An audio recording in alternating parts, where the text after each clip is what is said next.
Welcome back to the Mina Show featuring Lenny, the only NFL podcast. One of the hosts thinks Pat isn't just the name of the Chiefs quarterback. It's also what he'd like you to do to his tummy. That's Lenny. I'm Mina Kimes. I started with a different joke that I ditched because an awful joke that I wanted the listener to hear, and so I implored you to keep it in, but you wouldn't do it.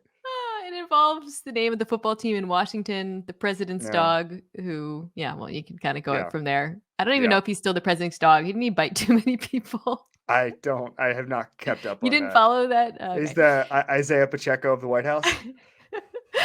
Dan Campbell would love him. Okay, speaking of Dan Campbell, we're going to start by talking about coaches. I'm joined by Kevin Clark. I should start there, actually. I was too obsessed with the segue. Kevin Clark, the host of This Is Football, also previous guest on this podcast. A great guest to have this week as we preview two excellent championship games. But before we get to previewing those games, there's a lot of coaching news. You're always really great with coaching news generally and just reacting to news. So I wanted to hear your thoughts on some of the things that have happened over the last few days. Honestly, by the time this podcast comes out, I don't know, Bill Belichick might be the coach of the Buffalo Bills. So something crazy might happen. University of Michigan coach Bill Belichick. Yes, absolutely. Interesting. The things that actually have happened thus far, we're taping right now. Nick Sirianni gave his press conference, sort of moot point by week. I think it was already evident that he was keeping his job. All the coordinators are gone. All of them. Patricia, Brian Johnson. I did see a clip of a reporter, I don't know who it is, asking Nick Sirianni, what is your job? What does he do here? What do you do here? And that was pretty funny. And also the funnier part is that he said, I'm going to be the head coach, ellipsis, of the football team. Which football team? I don't. Well, it was interesting that this coincided with the surprising news that the Miami Dolphins had moved on from their defensive coordinator, Vic Fangio.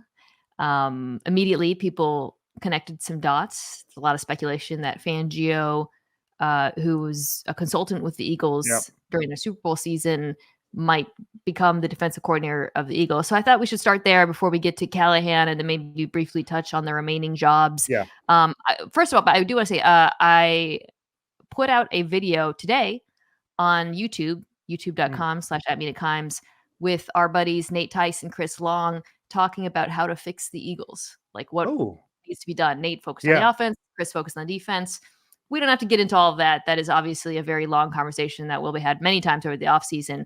But they do have to hire someone. Do you think the Fangio hire makes sense? And also, were you as surprised as some people that Miami parted ways with him?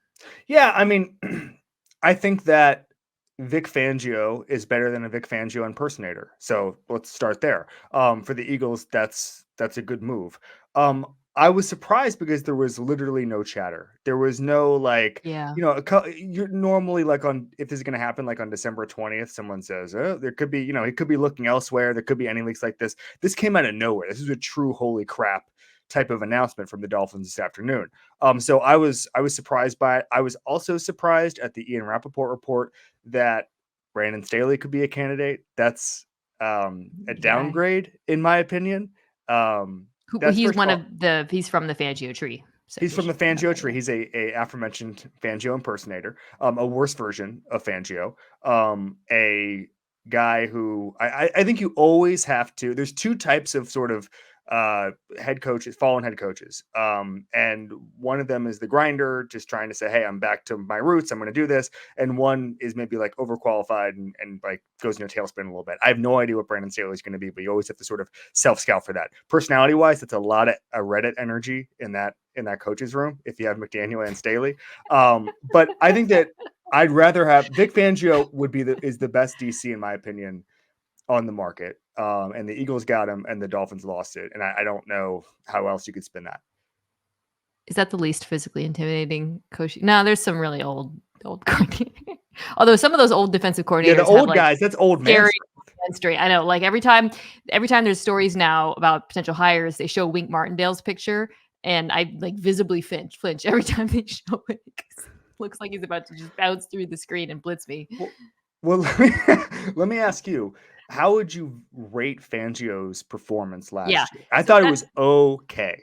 I thought it was okay. So yeah, that's kind of what I was thinking through when I saw the news, because the Dolphins, first of all, they started off the season injured. They didn't have Jalen Ramsey, who was gone for most of the season, and then they lost every pass rusher. And then so at the half point through the playoffs was like a steady stream of attrition.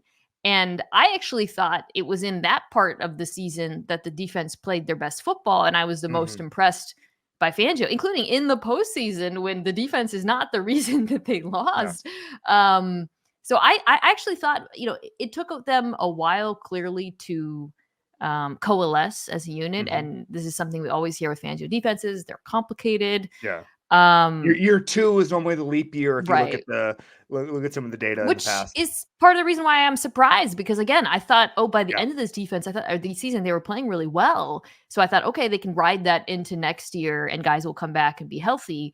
So I think it would have been better to keep him personally, but I agree. And if you're Vic Fangio, maybe there was some philosophical disagreement with Mike McDaniel I bet that's it. Or the talent there, whatever. I'd much rather be in Miami. I can guarantee you Mike McDaniel will be the head coach of the Miami Dolphins in 2025.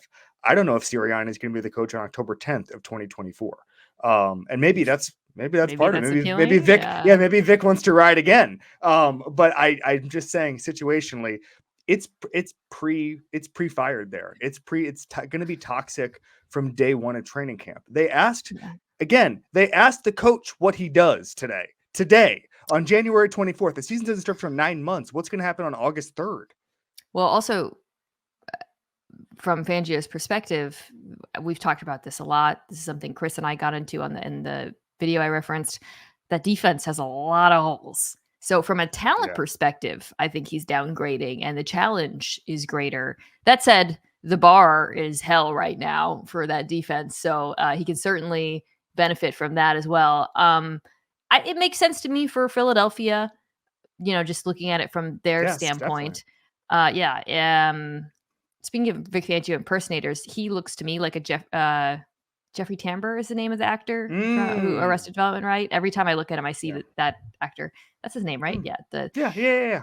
Okay, so that's surprising. That's the big news. We'll see where the chips fall, who Miami goes for.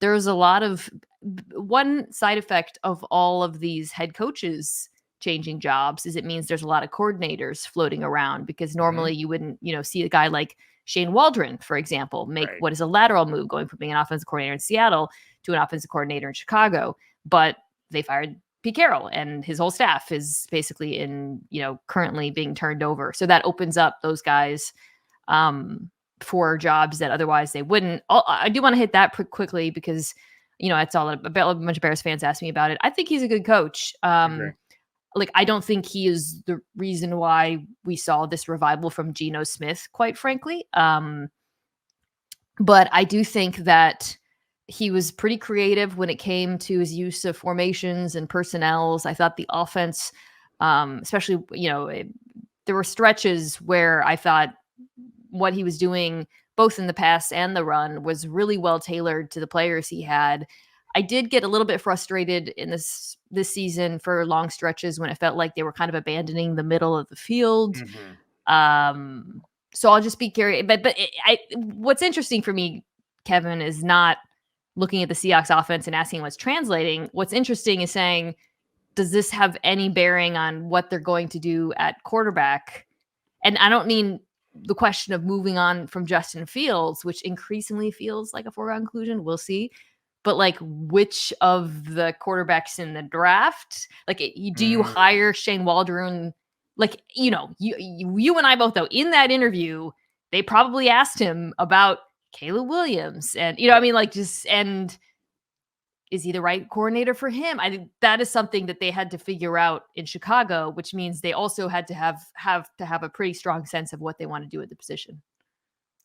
Yeah, I'm intrigued to see how this goes with Caleb. I had Matt Castle on my show today when this drops.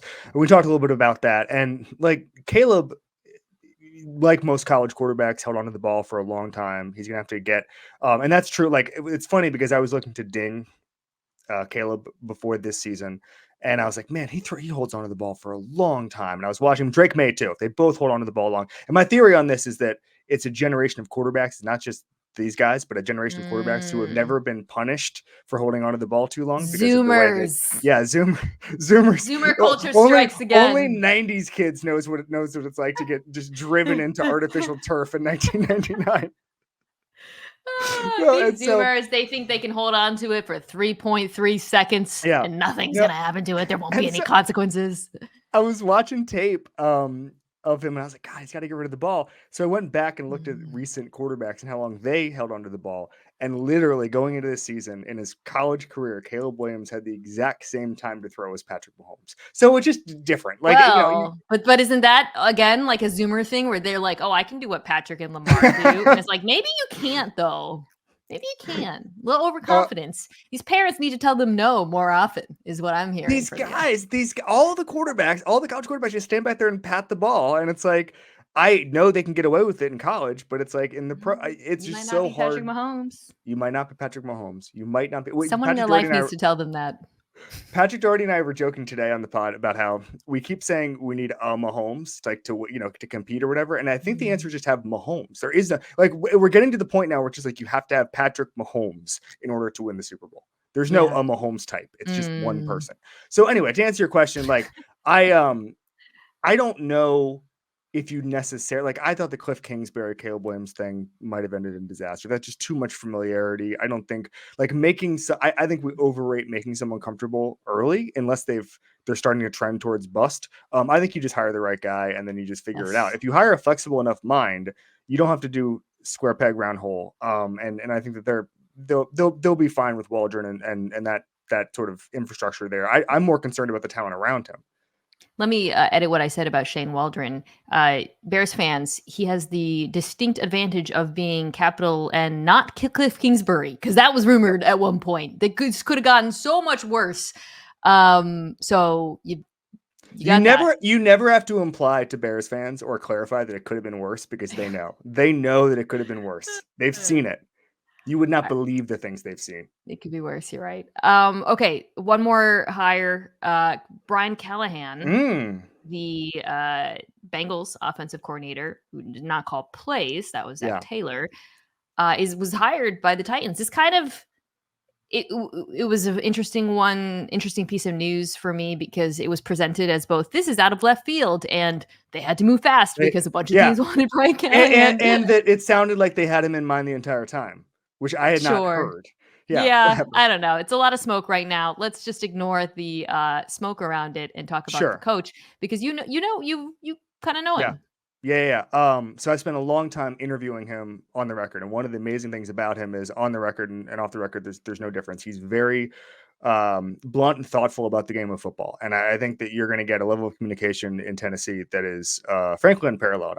He's my favorite coordinator to visit with, and what I spent a long time talking to him about the last 3 years. The first part, and each one kind of explains his philosophy.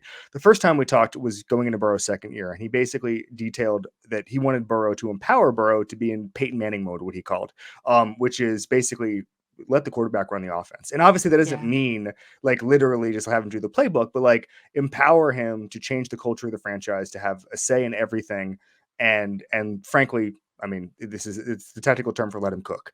And the second year we were talking about the deep passes, and a lot of that was tying back to the Peyton Manning mode, where Burrow would say, hey, literally in one case, unfortunately, sorry, Daniel Sorensen, but Daniel Sorensen can't cover me, can't cover Jamar Chase. Let's just spam that. And that, I think, Daniel Sorensen. Yeah, some people didn't. And those people all live in Kansas City. And so and in Cincinnati. And so there was a level of communication between quarterback and coordinator I thought was absolutely elite. But now I think the support, so the most recent conversation we had was about how they defeated or came to defeat a lot of the too high looks in the NFL. And one of the things I found really fascinating, what Callahan told me about their plan and their support structure for Burrow, which is something borrowed from Peyton Manning, which is teams sell out and change their identity against Joe Burrow. Like literally, like he told me a story about 2 years ago where D'Amico Ryans, they installed a Tampa 2 scheme they'd never seen on film before for Joe Burrow in San Francisco. And so what they had to do is they basically have a bunch of different buckets of game plans depending on what the defense is going to look at. So if you're going to play the Ravens might just come up with something you've never seen before. So they're going to say, oh my God, it's a Tampa 2 game. Boom, we have a Tampa 2 playbook. Oh, it's going to be one high. Boom, we have a one high playbook. Like they basically had to come up with multiple different game plans every single week. And it sounded like they were adaptable. They were flexible.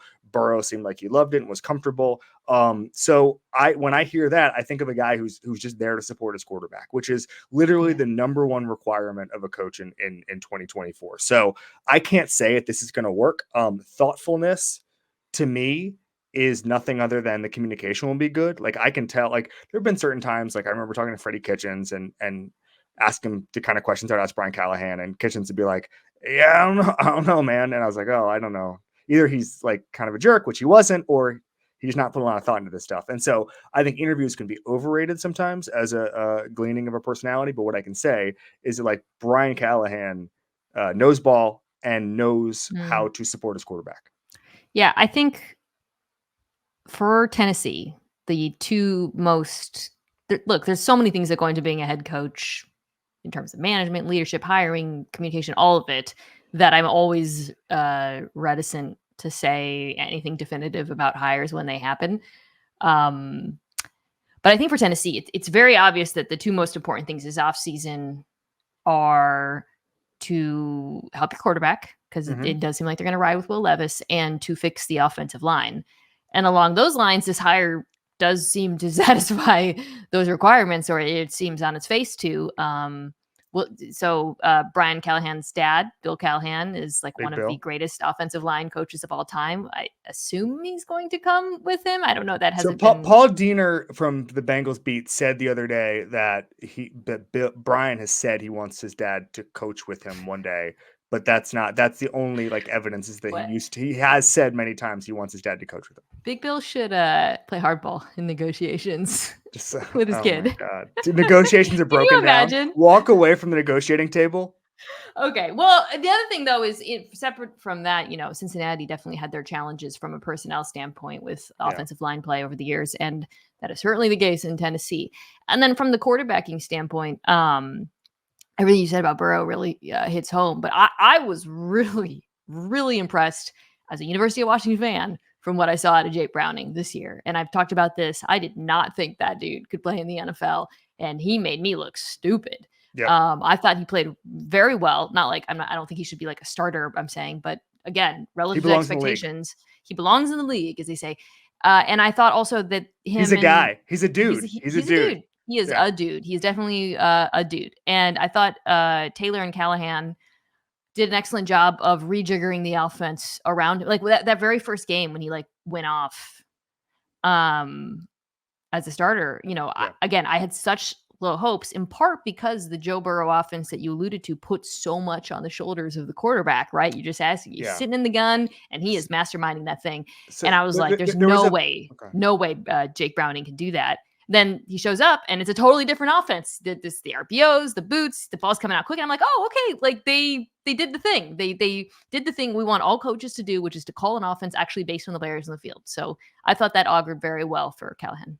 This sounds so reductive, but somebody put it to me this way. The Bengals are the world's best maintenance workers of a supercomputer. And so like Joe Burrow is the one who's saying like, okay, we want to do this, we want to do this, we want to do this, we want to visualize this. We want to go out. Burrow, and I've had 2 conversations with him in my life, but like he wants guys out into routes. He wants 5 out into routes. Like he's going to design the themes of the offense. And what the Bengals are really good at is either finding LSU concepts or finding the concepts that blended well with them. And so I could not have been more impressed with Brian Callahan. And listen, Zach Taylor, let's not overlook the fact that Zach Taylor does all the plays. Like the thing I've always said is like there's a lot of franchises that would not let a franchise changer work. And the Bengals were just like, this guy is special. Let's let him, like, if you're ever in that locker room, all that stuff, you understand this is Joe Burrow's franchise. We'll see what happens. I'm curious to see what kind of offense he calls for Will Levis because it's not that offense. But Will Levis does have his strengths. I've talked about them. Last bit of thing I want to discuss you. So just wrapping out the coaching, there's still a lot of jobs open. Yeah. The Chargers, the Seahawks, the Falcons, the Commanders, and the Panthers. So that's 5 jobs still open right now. I want to wildly speculate with you. Oh. Let's just do it. Let's just try to wildly pick who at this point, and this is going to be totally wrong, probably. Some of them are definitely going to be wrong. Where we think these teams might go. I think we both agree. It looks like Harbaugh to the Chargers is kind of a done deal. It does. So that one, I don't like. I guess it was reported within an hour that he was going to interview in Atlanta. Then he wasn't going to interview in Atlanta, which is normally like a leak in order to get them to be like, don't get on that plane, don't leave the building. Yeah. So that seems done. So then you're looking at the Seahawks, the Falcons, the Commanders, and the Panthers. Well, let's start with Atlanta. It seemed like there was a lot of Belichick heat there, but since then. Now you keep hearing new names, not just Harbaugh, but Vrabel. I think Vrabel might be there right now. Vrabel is associated with them. Mike McDonald is associated with them. Raheem Morris is there. So what would you predict right now? So I'm going to trend Belichick on this. I do want to say the Vrabel thing is really funny because of who his presumed offensive coordinator hire would be if he was not in Atlanta, and that's Mr. Arthur Smith, who was just unceremoniously fired in the weirdest coaching tenure in the history of the sport. Well, I guess not urban, non-urban Meyer division, but it was just from a scheme standpoint. It's Arthur Smith. It was just very strange. So I'm gonna guess Belichick there. It gives me a lot of pause when I think about bringing Joe Judge and Matt Patricia, and just like it breaks my football heart that he's just going to do Patriot way in Atlanta. And I just think that it would be much cooler if he went and just found a roster that had underachieved and just said, let me game plan week to week. Let somebody else pick the players. Let somebody else employ Joe Judge. Let somebody else employ Matt Patricia. I don't like the idea of him having, we just saw what him having unchecked power looks like at this point in his career.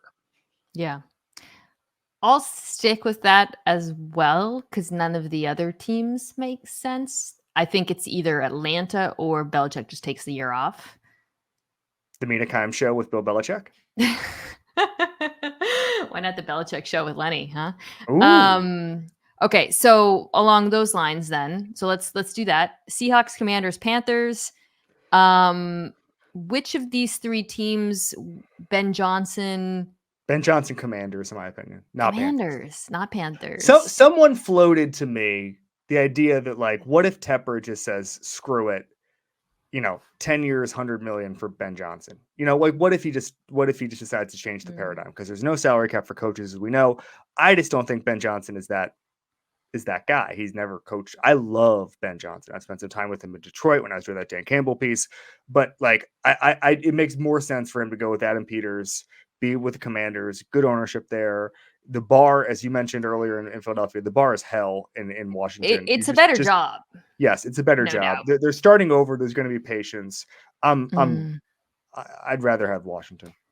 I just feel like there's been so much buzz with the Panthers and him for so long, and it's just going to be so much money. That's my guess. So I'm going to put him on the Panthers, but that's not what I would do. I'm just trying to predict here. So where does that leave Vrabel then? Would you Seattle? Yes. So is that too Pete-like? Are they trying to get away from Pete? I don't know. Or they're just trying to get new Pete? I think that's the question. I don't know. It does make sense. I could see it 100%, and I do think he would go. I think he could oversee the improvement of the defense. Pardon me, which is the worst part right now. But there's definitely some similarities there. But yeah, we can do that. High energy, loves to be in like drills, like just a guy who believes. I mean, he has certain. Vrabel, having spent a little time with him for that piece over the summer, is more modern than we think. I think that there's it's almost like he's a better player version of Dan Campbell, where it's just like he gives off this persona because he's got the scruff on his face and he kind of plods around that people think he's just kind of a motivator meathead. He has a very defined vision of football that is going to come across in these interviews and is going to probably surprise people if they've never worked with him. Yeah, I've spoken about this, his game management, his knowledge of the roles, he is progressive in certain ways that I think might appeal to ownership there. Okay, well, so I'm going to go ahead and I'll say if Belichick doesn't go to Atlanta, I think Mike Macdonald is the hire there out of Baltimore. But if Mike McDonald's kind of on the road to getting shut out here, so he might be, and this might be a timing thing, right? I would first of all, kind of like Daboll with Buffalo a couple years ago, where he kept winning to the point that he just kept coming back. McDonald would be my pick for Seattle. I just want to put that out there. That would be my favorite hiring option. But anyways, this leaves the Panthers. I feel like the Panthers. So again, I had Ben Johnson there. Is there anyone else that you would say might go there? Evero, who interviewed there on Wednesday. I have a question, and this has not been I've never even seen an interview with him this cycle. What happened to Lou Anarumo, who all he was doing was building amazing game plans every single week? Almost got the Arizona job last year. It just seems like some cycles, guys just don't have any buzz, and I just don't really know what happened there. I wonder, just the Bengals defense not playing well this year, just kind of lost some of the heat. I don't know. I don't know, but he's a damn good coach. Yeah, they win games they shouldn't win on defense. Agree. The one thing about Carolina is the pool is always going to be bigger than everybody thinks. So like Ben Johnson, who has a bunch of options, might not take it, but like I've talked to guys about this. Like you're looking at like $30 million or something like that. Yes. Guaranteed, and it's like, just take the job. Like I'll be a disgraced, loser for the next 10 years. It's fine. Just give me $30 million and I'll build a lake house. I feel like the Panthers, I'll just say one final thought, could be the out of left field hire, like Dave Canales or someone who like a fast riser who, I mean, I guess Callahan is someone I would probably put in that category. But like Dan Campbell was this guy a few years ago where when the Lions hired him and everyone was like, whoa, that came out of left field. And I think Carolina, when I look at the remaining teams, that's the one that strikes me as potentially a spot for a coach who surprises everyone. I went to Brian Billick's house one time, and it's a beautiful house, Eastern. I don't know if it's Eastern Shore or not, but it's on some river in near Baltimore, like in farmland Baltimore. It's probably the most beautiful house I've ever been at, and it's like there's horses, there's a boat there, and he just looks around, and I'm with him, and he just goes, "You know what this is?" I said, "What?" And he says, "This is a head coaching buyout." And I said, "That's perfect." Oh man, someone should get paid a lot of money to work there. I'll just say that. Get whatever you can get out of them. My life goal is to be good enough to get a huge GM job and bad enough to immediately get fired ethically. Amazing. You know who I also, speaking of Anarumo, maybe he's just gonna want to be a coordinator for life. Steve Spagnuolo, who has been so good and good this year. And that brings me to the game. So let's talk Chiefs Ravens. Yeah. Please. So this game's awesome. I'm very excited for it. Let's start on the Spag side. Lamar versus the Chiefs defense. Chiefs defense is very good, which makes this game very fun. They're better than the Houston defense. They're good at certain things that the Ravens do well. One of the things they're not good at, though, unfortunately, is stopping the run. And they're not only not good at stopping the run, they're not good at stopping the run in ways that the Ravens are very good at running the football. The Ravens love running out of the gun, second highest rate in football. When they do so, they have the fourth highest success rate. They love spreading things out. And the Chiefs have the sixth worst success rate in the NFL against runs out of the gun. I think, they didn't have Derek Nottie in the last game, but Buffalo basically ran on them at will. Do you anticipate Baltimore having any difficulty running the football on Kansas City? I don't. But I also think, I saw some theories on a couple pages, a couple of stories this week, and a couple of podcasts from really smart people that basically they were okay funneling the run a little bit and just saying, okay, Bills, you can run on us a little bit, just don't let Josh Allen beat us. And so I saw a little bit of that. I don't, the naughty thing obviously played a huge part in it. I think that this comes down to a couple of things here. Number one is just talking about the Chiefs defense and the Ravens offense, how good Lamar has been under pressure this year. And we saw it a little bit last week where it was basically two different halves. Everybody was like, oh, what did Lamar say at halftime? What happened at halftime is that Lamar started getting the ball out quicker. It was just a completely different style of offense, but under pressure this year, and we know he'll be under pressure in this game, and the entire season turned on Chris Jones creating pressure on Josh Allen and putting Deion Dawkins in his lap on that Shakir pass in the fourth quarter. But yards per attempt leader in the NFL under pressure, Lamar Jackson threw only one pick, third best rating. And then he picked them apart with quick game stuff. And so I think that's where this game is won and lost, is Lamar's ability to play under pressure. I think the running stuff is going to be fine. I'd much rather have them run on me than have Lamar Jackson pick me apart, frankly. You have to pick your poison a little bit, and I'd rather devote resources to making sure Lamar Jackson doesn't murder me. Yeah, I think that's the approach that they'll take. I think, and this, I realize saying this about Steve Spagnuolo is like me saying my baby is going to cry, within the next 2 hours. My baby's literally crying in the next room right now. It's so loud, nobody can hear it. I can't hear it.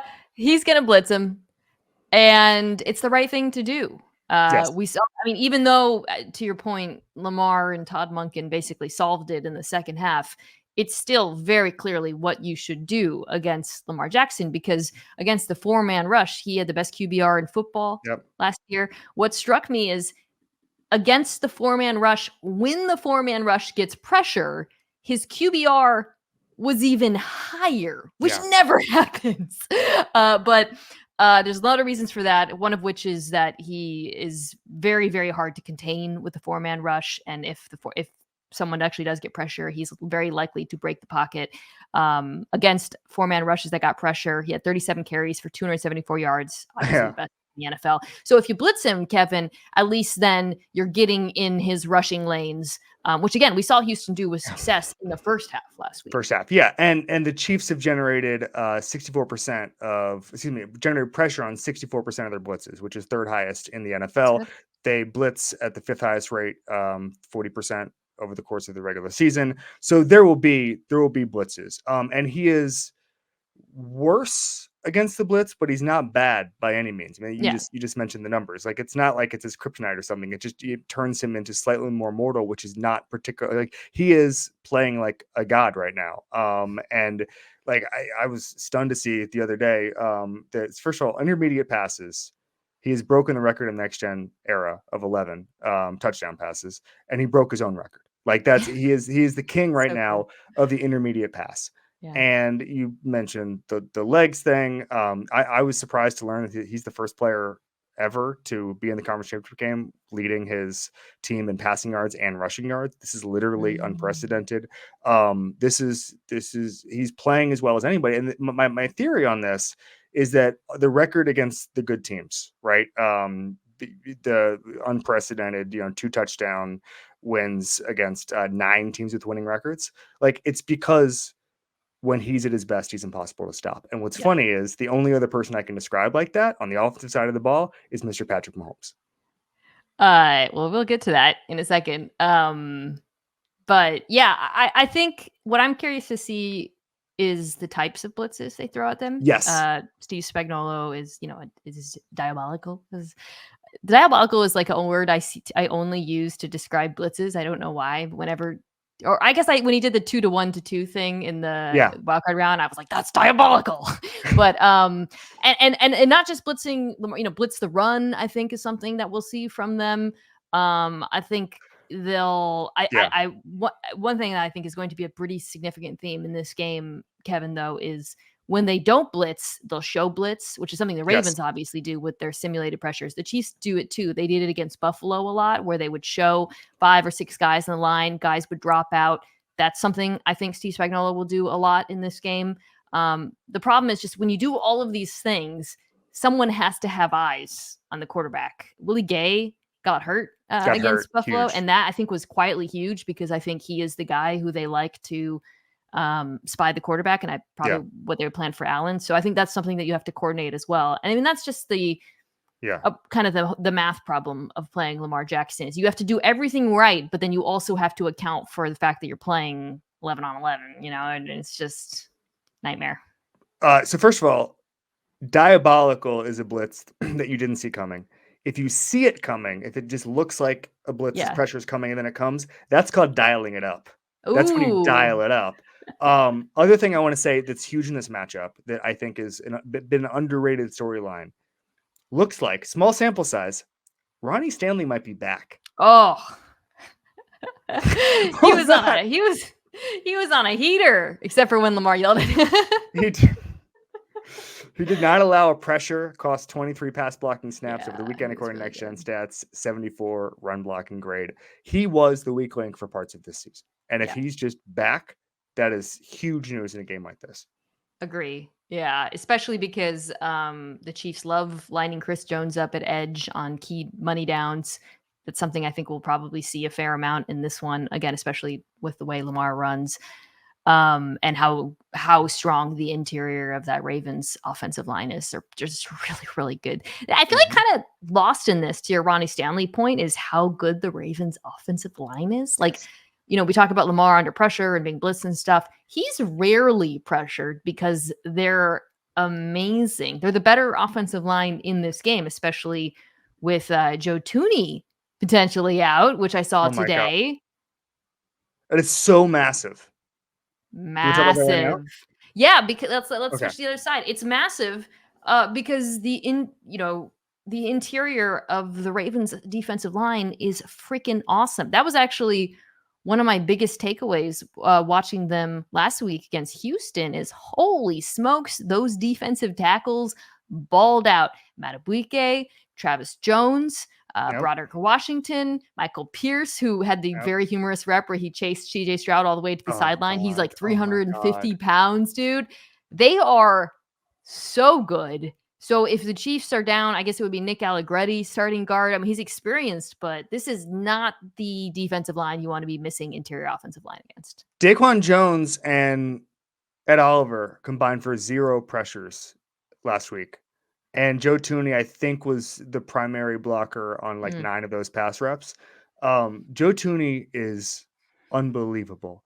And I remember talking to somebody and we were with the Chiefs a couple of months ago, and we were talking about some players disappearing, and they're like, you know what? These guys are getting the Joe Thuney, Creed Humphrey treatment. And this guy from the Chiefs literally was like, you guys don't talk enough about that. Like, you talk about Mahomes and you say he's inevitable and Kelsey just got to get it right. And it's like, actually, we have guys just putting guys in the pockets of the Chiefs linemen. And so the Thuney thing would be absolutely massive. I do want to say, I saw this somewhere, that Michael Pierce was running at 15 miles per hour on that particular run, which is just absolutely insane. That should not 345 pounds, you guys. Wait, here's the stat. It's via Michael Lopez, who works at the NFL League office. It is the second fastest he's reached this year. Okay, 15 miles per hour flat. The equivalent pace over a mile would break the 4-minute mile. Stop. He's the Roger Bannister of defensive linemen. If he was able to maintain that pace for a mile, which I don't think is possible. Probably not. But Michael Pierce would have broken. Would be Roger Bannister. I asked this question not knowing if you run at all. Do you think you could beat Michael Pierce in a mile foot race? I think I could. I run though every day. Yeah, I haven't run in a long time. I used to run the Central Park Loop every morning, and back then, like 2015, Michael Pierce and I would dust him. I think that because I'm not even sure I have a fitness advantage on him right now, because I don't do endurance sports. So I would guess that Michael Pierce would probably beat me. 2 miles. There's not anything. Probably, yeah, I could pull away at some point. Yeah. I don't know if there's a sport Michael Pierce could lose to me at. Depending on if he can ice skate, because I was a pretty good youth hockey player. Get in the rink. Get in the rink, Pierce. It's very hard to find weaknesses in this Ravens defense. I was just kind of playing around with numbers, looking at the games where they struggled. The one game that comes to mind is the Rams game, but that game basically went back in my notes. Stafford went Super Saiyan on them. So, which, by the way, Patrick Mahomes is clearly capable of doing. My point is, though, it wasn't like they found explicit weakness. The one thing, a couple things, they did run on them successfully. That first drive against them in particular, where they were just smashing duo. And the Ravens do like to play light, and they play a lot of quarters. And I think if you can run the ball with a power running game, you can knock them back a little bit. And then Stafford was killing them on crossers. He went 5 for 6 for 90 yards versus man coverage. So we might see a steady Rashee Rice diet of crossers in this game. But when you break it out, runs, different types of receivers, play action, short, intermediate, deep, the Ravens defense is really good at everything. Yes. And that's why I think you wonder if there's a good game plan, if there's a good game plan this weekend, there will be, whether or not Mike McDonald makes a late charge for one of these marquee jobs. That's what I'm interested in seeing, because there's not a lot of weakness personnel wise. The scheme is really good. The pressures, the inventiveness, just the energy. Mike McDonald. Have I told you the Mike McDonald story? You have a Mike McDonald story? About the Ringer? The Ringer? So I met Mike McDonald for the first time 2 years ago. And he's like, he knew who I was. And I was like, he said, I love the Ringer. And I was like, all right, here we go. All right, let's do some Big Kevin Mike. Clark appreciation, Big Mike. And so we started talking, and he's like, I just meant like the Game of Thrones stuff.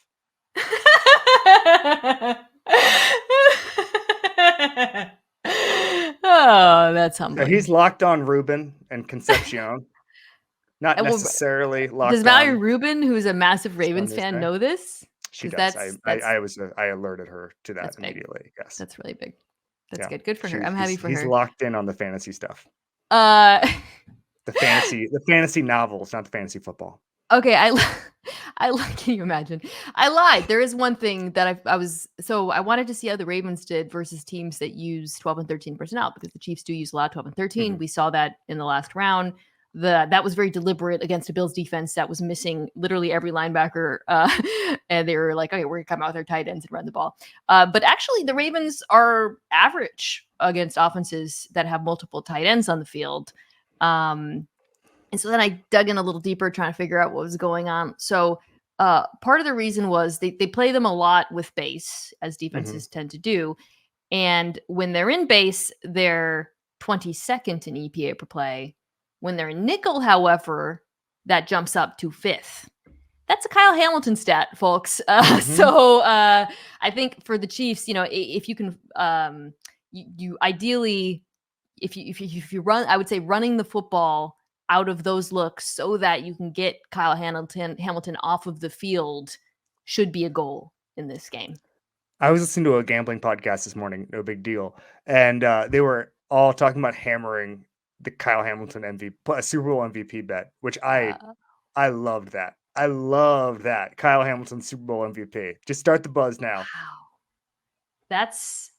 I mean, it's, God, the odds for that are going to be amazing because, okay, I have to say, if I had to rank them right now, it's going to go Lamar as obviously the top favorite.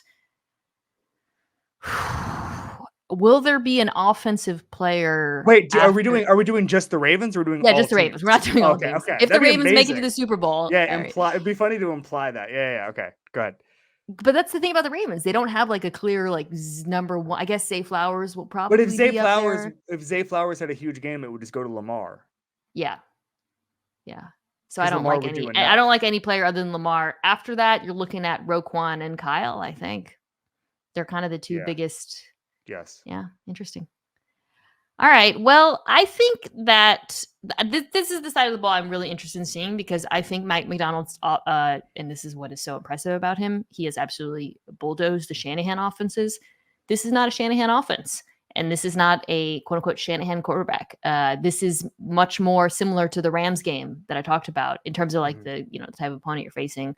Now, the Rams have significantly better wide receivers than the Chiefs. I don't want to, pretend like the Chiefs have an Nakua on their hands. Although Rice is pretty good, man. So, but I do think I'm curious to see how McDonald approaches Mahomes. I'm curious to see how Mahomes handles all the simulated stuff. And yeah, I'm picking the Ravens. I've ridden the Chiefs all the way to the championship, even when the world had turned on Patrick Mahomes. I bravely stood by the greatest quarterback in the history of the sport. But my ride ends here, Kevin. I think the Ravens are a wagon. I think they're too good on both sides of football. I was gonna pick the Chiefs until this Joe Tooney thing. That's the one. One of the greatest regrets of my professional life is not seeing the Bucs blowout coming of the Chiefs when they just lost too many offensive linemen, and it was literally the biggest discrepancy in pressures I think in the history of football, where as far as how many times Brady got pressured versus Mahomes. And I just now am just hyper alert when I see like, oh wait, there's a nasty defensive interior pass rush going against a guy with a pec injury, and I do not love that one bit. One of the greatest regrets of your professional life, really? Well, as far as picks go, what other regrets do I have professionally? It's literally getting that game wrong. I too regretted not being an offensive line respecter enough in that game. I will not make that mistake this time. Well, I mean, the Chiefs offensive line is good, but I'm a Ravens respecter through and through. Sticking with the Ravens. All right, back. The story about Brett Veach finding Mahomes in the elevator after the game and being like, I'm going to fix the offensive line. Like, just know that when that happens, that you've made a mistake when you picked the Chiefs going into the game. Just know that. All right. Let's take a quick break, come back and do Lions Niners. Why should you bet with Caesars Sportsbook? 2 words, Caesars Rewards. Every bet brings you closer to the types of benefits only Caesars can offer. Hotel stays, VIP experiences, sports and concert tickets, and more. It's not just an app, it's an empire.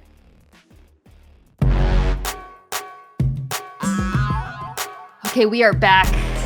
The Lions traveling to San Francisco to play the 49ers. I'm glad we got this matchup because after everything shook out in the NFC, the Cowboys and the Eagles both melting down, Lions obviously being the Bucs, I think the Lions were clearly the team, I guess outside of Green Bay, best equipped to actually make this an interesting football game. I think that partly because of what we saw from Green Bay. So let's start there with the side that I think is going to be the most competitive in this game. They can run on it, man, because this Niners defense, not great at stopping the run. We have talked about this all year long, but boy, it was on display in the Packers game. Let me pull up some stats. I mean, it was very predictable. Like, it was literally, if you listen to this NFL podcast and any other NFL podcast, I'm sure everyone said the same thing, which is, this Niners run defense, don't know about that, Jim. Okay, well, it proved to be true. It was an awful Romo. That was an awful Romo.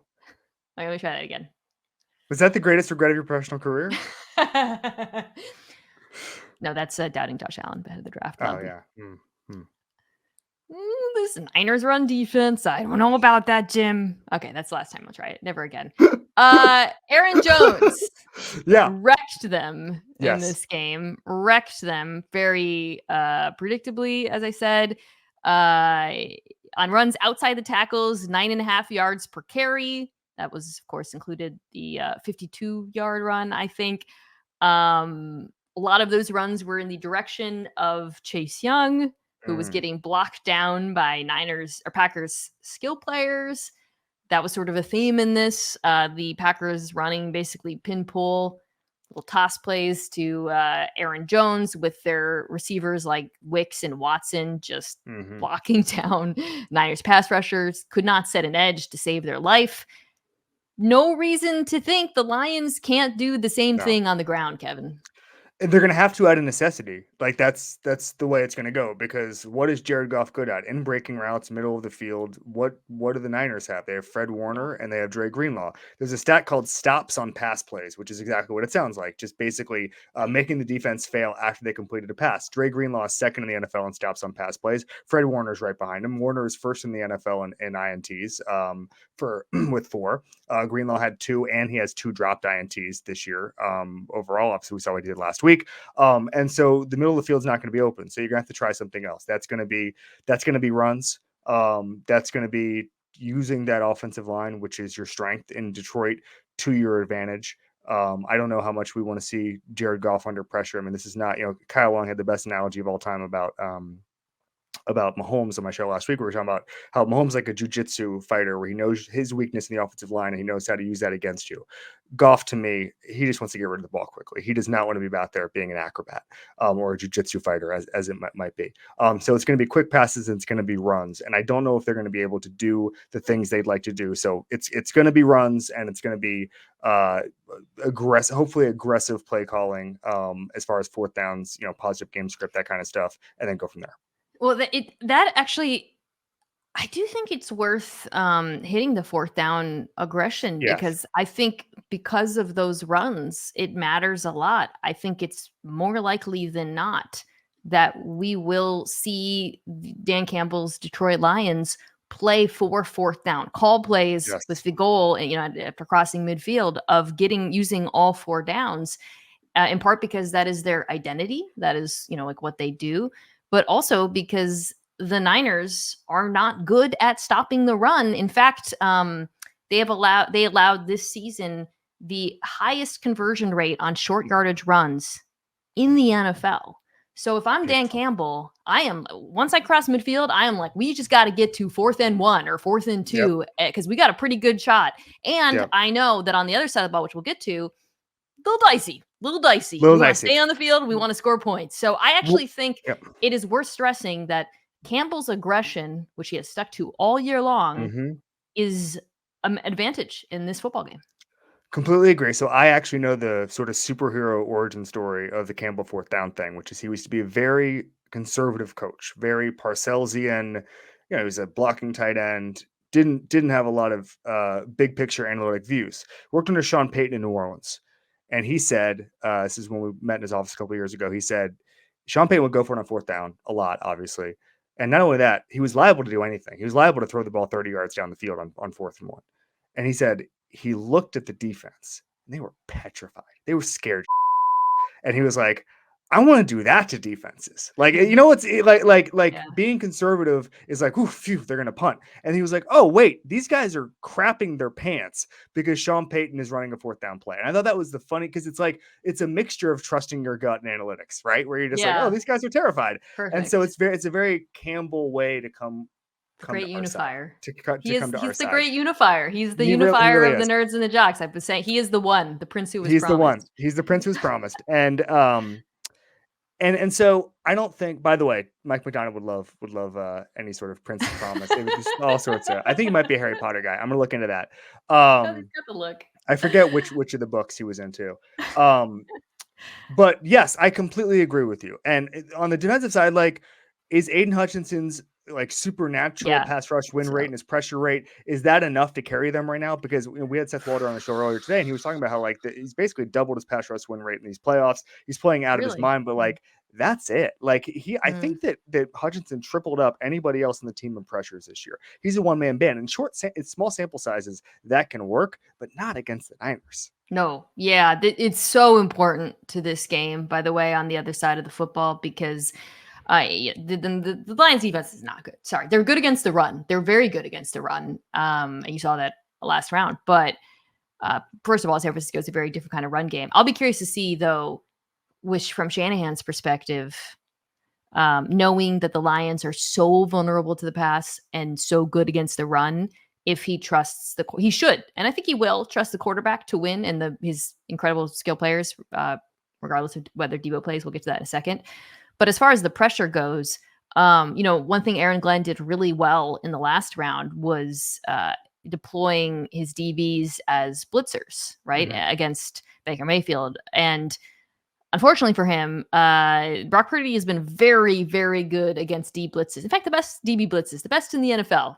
QBR of 97.7 this season. That strikes me as dangerous. So you're going to need Aiden Hutchinson to actually get pressure. He does have an easy matchup, in my opinion. Mm-hmm. The Niners' offensive line is outside Trent Williams, not that great, particularly weak at right tackle, where Aiden Hutchinson likes to line up. So I wouldn't be surprised if we see some wins there. So for Brock Purdy and company, the priority is just, get the football out quick, let your playmakers win in space, because they should.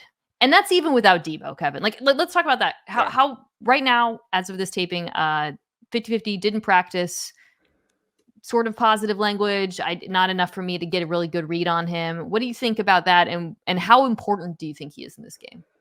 So our friends at ESPN Analytics have done a lot of research on the wide receiver position and what it looks like and what matters. And they said that basically Deebo Samuel broke the scale of yards after catch a couple of years ago to the point that they have to recalibrate. And they really do coach those guys. I remember Kittle telling me basically Embry, the tight ends coach a couple of years ago, was like, hey, just stay in bounds and just like run at guys and good things will happen. And Kittle was like, come on, man, you're BSing me. And they've started to do it. And it's like, oh, cool. It does work. 1 out of every 3 times it's an arm tackle or somebody falls down, whatever. They coach their guys to break tackles. Having said that, the number one guy who's as good as CeeDee Lamb, according to ESPN Analytics, at getting open in the NFL is Brandon Ayuk. And from what I understand with analytics, it's a lot better to be the open guy than the yak guy. And so Brandon Ayuk is actually the valuable guy, the most valuable part, I think, if you look at some of the numbers here of the offense. That's the guy that you can still overcome stuff with. That's not even to mention Kittle and McCaffrey. And so the whole ecosystem works together. I mean, the best player on the offense is Trent Williams. And a lot of times we don't really know, especially when these systems are so well run, especially like if Kyle and some of these other guys have the tendency to trust the system so much, they'll go to the backups in the same way they'll go to the starters. And it will just kind of be running your head against the wall kind of thing. I think they're going to be good because they still have a lot of talent. Kyle is going to have a week to understand that he's probably not going to have Debo. I'm okay with this whole process. He's still got skill guys. Christian McCaffrey, I saw most touchdowns in the NFL against 2 high shells this year. I'm not too worried about the Niners going in without Debo. I'm not either, just because I don't think the Lions have answers for all 3 of the big 4. Like maybe, okay, so let's say Brian Branch, you put Brian Branch, who I think is their best DB already. Let's say you put him on McCaffrey, and McCaffrey's a wide receiver. Then who's on Kittle and Ayuk? And like, can you cover both of them? I don't think they can. I think for San Francisco, you don't have to be explosive in the pass game. You can, but you don't have to. That ball can come out quick, and you can just beat those linebackers all day long. I think the Lions will probably play with a lot of stack boxes, as they do a lot of single high. There's just going to be opportunities, those voids in zone that Kyle's so good at finding over the middle of the field. I've said this probably a million times when it comes to the Niners and Brock Purdy. It really, your only chance, I think, is pressure. And it comes back to what we were talking about with Aiden Hutchinson. He has to have, like, more than anyone, he has to have the game of his life for me to think Detroit 1,000,000%. 1,000,000%. I also think that when we talk about being able to get away with Debo not being in the game, or if he's 50% and still plays, that's a Lions specific thing. I don't feel good about that if they're playing against Baltimore and the situation is still the same. That's just about winning this game, which I think they can win. I think it'd be much more magnified if they play against Baltimore. Totally. Or Kansas City, obviously. So I'm taking San Francisco. Me too. I do think Detroit can move the ball on them, though. So I don't know what the line is. I haven't looked at it, but I don't think it'll be a blowout. I do think, and I like, we talked about Dan Campbell and some of the advantages he brings. I complained enough earlier this week about Kyle Shanahan's game management, but that is something that is an ongoing concern of mine, especially against a coach that does use every down and is aggressive. But I just think Dan Campbell a Zoomer? I think Dan Campbell transcends generations. He is the closest thing we have in the NFL to someone with universal appeal to me. Maybe I'm wrong, but it seems like everyone likes him. Like, and maybe not people who are playing the Lions, but like players like him, journalists like him, nerds like him, film guys like him, jocks he really seems to be the most popular person in football at the moment. When I was doing that story, Ben Johnson told me that Dan Campbell never has to yell at him because he's only motivated by not disappointing Dan Campbell, to not let him down. Should Dan Campbell run for president? Would he win? 50 state electoral sweep. He's gonna have a challenge. We'll see what happens with his coordinators. I think Aaron Glenn's been very impressive with, that defense has some issues with personnel, but which is ultimately probably the biggest reason why I'm picking San Francisco in this one. I just think in the back end, there's just too many the Lions cornerbacks, and it's not great. They're gonna have to pick Purdy off. Hutchinson's gonna have to go crazy, and they're gonna have to score a lot of points. And you know what? It could happen. We just saw the Niners offense struggle, and I think we both like the matchup on the other side of the football. I think both these games will be good. Let's wrap here, Kevin. I don't think this is famous last words before a blowout, but I like how these teams match up. I think we as football fans lucked out. I think that I was thinking about this earlier today. I don't want to overstate this because I'm going to qualify it. I think there's a possibility that Ravens Chiefs is the best game we've ever seen. So it's the first game in history of 2 under 30 MVPs playing each other into the playoffs. Any playoff game, not just the conference championship game. It's 2 quarterbacks who, as I said earlier, are, when they're at their best, are literally unstoppable. And then on the defensive side of the ball, there's guys like that too, like Chris Jones. Dude. There's so many blue chip guys who are literally unguardable, unblockable, whatever position they play, you can't defeat them at. There's guys like that on every side of the ball, including the most important position in sports. Coaches are great. The coordinators are great. We might look back on this and say, I can't believe this talent was in one place at one time. If this is not a stone cold classic, Lenny will give you your money back. 21-7 incoming. No, I agree. The quarterbacks are the obvious reason why. Both of these defenses play with a level of physicality that is just a joy to watch. Like the Ravens, on we nerds focus so much on the pressure, simulated pressures and the creepers and all this, and they're rotating the shit. But these dudes hit, man. They hit. And Kansas City has probably the most physical DBs in the league. Snead, McDuffie. So the likelihood of seeing both great quarterback play and a lot of times with great games, I think of that one, the Monday night game, the infamous Monday night game between the Rams and the Vikings. Was that the Rams and the Chiefs? Rams and the Chiefs. Pardon me. That was supposed to be the future of the NFL. And then, and then it turns out the future of the NFL was 21-7 Desmond Ridder, Derek Carr games. The defense was not great. I think in this one, you have the opportunity to see the rare combination of both great quarterback play and great defense. I completely agree. Don't confuse 43-40 with a stone cold classic. This is going to be a different. This is going to be like 28-24 with some of the best performances on both sides of the ball we've ever seen. Coming down to maybe a 63-yard Justin Tucker field goal. Be still my heart. He's going to miss. 63-yard miss. How about when I before that drive called the Bills? Yeah. Kick? Okay. Wait. I do want to. Yeah. So we're texting during the Bills Chiefs game. I don't have it in front of me, but Kevin at the beginning of the drive. Yeah, the final Bills drive. I said they're going to miss the kick. Why did you send me that? What made you think that was going to happen? I thought that they were not going to. The way the defenses were playing. The way the Chiefs defense was playing, the way they were generating pressure, I thought they were not going to get close enough for a good field goal. And then I thought the weather, the whole thing. And Tyler Bass, I should have been able to read the wind. And it's you can't read the wind. It's Buffalo. There's the pit there. The whole thing is just one big mysterious thing. I just saw that genre of drive coming. Bills fans, it's by Kevin Clark on Twitter if you want someone to blame for what happened. Because you announcers jinxed. Oh, no, you didn't. You called it. No, I called it. Yeah, you called it. All right. Well, I knew too much. I hope you're right about this game. A modern classic, he said, previewing. That's Kevin Clark of This Is Football. Also, if you're in Vegas Super Bowl week, we are doing a live show together with Dominic Foxworth and Bill Barnwell. It's that Thursday. I think tickets are still available at bit.ly/MinaFox. Come check it out. There will be food that's included. There will be merch. I have seen the merch. It is cool. It's very cool. What is it? What does it say? It's a Mina show featuring Lenny. It's a black Mina show featuring Lenny cap. Beautiful. I think there's Foxworth merch too if you want that. But don't I have one of those? Did you give me one of those? You have a tan one from the last live show, and let me tell you, those are collector's items. You probably sell that bad boy on eBay for like $20. How do you think I funded this beautiful office? All right. Thank you so much, Kevin. Thank you, as always, to the fine folks at Omaha, Kirsten Sobecki, Owen Saylor, Anthony Jimenez. We will see you guys next week.